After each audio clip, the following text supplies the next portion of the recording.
الحمد لله وكفى وسلام على عباده الذين اصطفى أما بعد بسم الله الرحمن الرحيم. بزما قدر منو دا د روزي هغه مسائل دي چې په هغه شان مبارک دي چې په هغه باندې روزه نه ماتي شي. اول په هغه کې اول مسواک کول باندې روزه چې دا غنه ماتي شي. که مسواک وچوي او که لوند وي او که خوند پکې وي که هر څنګه مسواک وي د روزه په حالت کې مسواک وهلای شي او مسواک استعمالولای شي په دې باندې چې د روزه نه ماتي شي. او دویمه مسله دا ده چې تیل لګول، یعنی په سر باندې تیل لګول او دغه سی په جیره او په بریتو باندې تیل لګول چې په دې سره روزه نه ماتي شي. او بل مسله دا ده چې په سترګو کې دوا اچول، د روزه په حالت کې سترګو ته دوا ور اچول نو په دې باندې روزه نه ماتي شي. او دغه سی سرمه لګول، یعنی رانجی په سترګو کې اچول، سترګې تورول نو په دې سره روزه نه ماتي شي. قسم د رانجو خوند چې دی هغه په حلق کې سړی محسوس کیالته چې لاړې تو کې هغه توري وي، دا باوجود چې دی سرمه لګول چې دی بیا هم روزه په دې باندې نه ماتي شي. او بل خوشبوئی لګول، هر قسم تیزه خوشبوئی که هر قسم خوشبوئی د روزه په حالت کې لګولای شي په دې باندې روزه نه ماتي شي. او دغه شی ګلان بویول او په دغه باندې روزه چې د بالکل نه ماتي شي. او دغه سي د ګرمۍ په حالت کې چې ډیره ګرمي وي او د سړی روزه وي نو تجایم سي په دغه حالت کې غسل کولای شي چې دغه یعنی ټنډه کسلولو د پاره چې سړی بدن یو څه ټنډه شي او سوړ سي نو په دغه سره غسل کولای شي، په دې سره روزه بالکل نه ماتي شي. او دغه سي لنده کپڑا په بدن باندې واچي او بيد سي نو په دې باندې سلیم روزه نه ماتي شي. او بل خلک چې دي اکثره دغه شوګر والا مریضان چې کوم دي هغه انسولین لګي، یعنی سارو ماشام انسولین لګي، نو د روزه په حالت کې شوګر والا که روزه نیسی نو داغه د پاره انسولین لګون چې دی هغه بالکل صحیح دی لګولای شي، په هغه باندې روزه نه ماتي شي. او که یو چا په یې سره یو شی او خړل یا او بوچ شلې روزه نه ورته یاد، نو په یې سره خوراک کول او وبچ شل یا شربت شل نو که په یې سره وي په دې سره بیا روزه نه ماتي شي. خو که یو سړی خوراک کوي او تا ولیدي نو اوس دته به ورته وایي چې ستا روزه ده، ورته په یادې به کبه نه ور په یادې. نو په دې کې اوس تفصیل دی.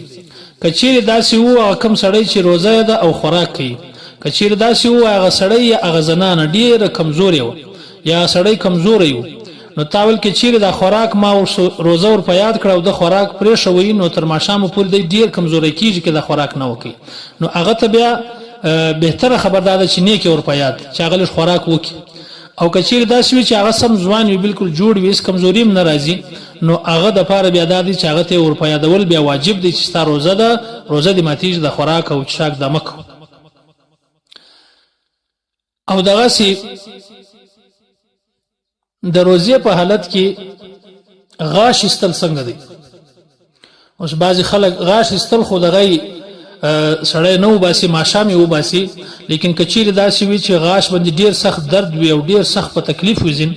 نو داغه د پاره بیا دا حکم دی چې غاش و باسه خو وینه چې کما کوینه چیرې نست ولاړه او بیا وینه چې دا هغه تر لاړو زیاته و، یعنی تر لاړو سره برابر و تر لاړو زیاته و نو په دغه باندې چې دی که نست چیرې ولاړه وینه بیا چې د ستاروزه ماته سو او صرف قضا ده کفاره نست. او که چیرې تر لاړو کم و لاړې باندې زیات وي بیا چې دی بیا روزه نه ماتیږي، بس بیا روزه صحیح ده. او بل مسله دا ده که چیرې یو سړی غسل کوي یا او دس کوي نو په هغه حالت کې اوبه چې دی هغه د په غوږو ته ولاړې او غوږو ته ننوتې اوبه ولاړې نو په دغه حالت کې دغه اوبو تللو سره روزه نه ماتي شي. او بل مسله دا ده چې د روزه په حالت کې وینه استل، یعنی یو چاته وینه ورکول، یو سړی دغه خو وینه ورکول خو دغه نه دی صحیح، لیکن که یو مریض ډیر شدید بیمار وي ډیر سخت بیمار وي دغه د مرګ خطر وي نو په هغه حالت کې چې دی بیا هغه مریض ته وینه ورکولای شي یعنی وینه بیا ورکولای شي هغه مریض ته وینه ایستای شي او دغه یو سړی او بل دغه حجامه چې کومه ده دغه شکر چې موږ ورته وایو د حجامه چې خلک لګي دام کچيري دا شوي چې په حجامه لګولو سره په بدن کې کمزوري راځي او روزه چې د مشکل کېږي نو بیا خو مکروه دی او کچيري سړی نه کمزوري کېږي او لګولو سره سم مسله نه پیښیږي بیا حجامه بالکل لګولای شي جایز دی روزه په دې باندې نه ماتیږي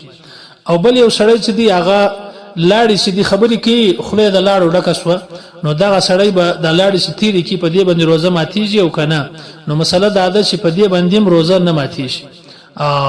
او په خله کې یو سړی لاړې جمع کوي او بیا یې تیرې نو دا باندې روزه مکروه کیږي که سم ماتیږي خو نه روزه خو روزه په دې باندې مکروه ده او بل مسله دا ده چې د خو په حالت کې یو سړی ته احتلام وسی یو سړی احتلام سي نو په دې باندې چې دی روزه نه ماتیږي او بیا یو سړی چې دی هغه ماستن امبستری وکي کوروالی وکي او په دغه حالت کې د چې بده سي سار چې راکشيني هغه سار وي یعنی د غسل نه کړي نو په دغه حالت کې به غسل حالت کې روزه نیولای سي دغه بعد د بیا غسل وکي یا دا شوي چې د چې راکشيني نو وخت ډیر کم وي نو په هغه حالت کې د اول د واره خپل پسلمي وکي داغه بعد د بیا د سار د منځ د لپاره غسل وکي او بیا د خپل منځ وکي نو په دغه حالت کې یعنی د